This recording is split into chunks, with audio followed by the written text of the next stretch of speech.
Mao ni akong bataan mga idol oh. Oh. Gwapo pa ni sa nako mga idol. Oh. Mao ni iyang balay na. Nangita ni sa asawa. Kinsa tong babae nga gusto magkig partner. Ari lang mo aning tawhana kani. Kanina gwapo kayo ni siya na. Buutan kay ni. Oh.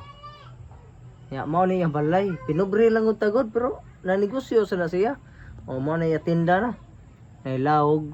Ay rip o na. Tama orsa na walay mga makaon imnonon ra na iya ha. O soft drinks o. Mo na iyang balay wa jud taw ni say asawa mga idol o. Mo ni bataan ni nako. O tan-aw sa. Kagwapo gyud di ay o. Ni gupuha ni akong bataan o. Negosyante ra sa ni mga idol. Ansay pakita mo cellphone. Pakita.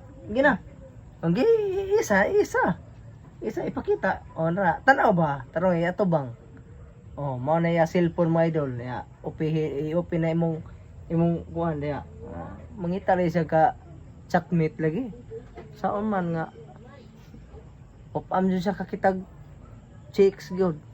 Ari sa mapili siya na sa iyang kuan cellphone mga idol basig makakita sa dia mga idol oh. Daghang kayong salamat mga idol. Basig naamoy ka recommend diha mga idol kay ako ning taga-ag chicks.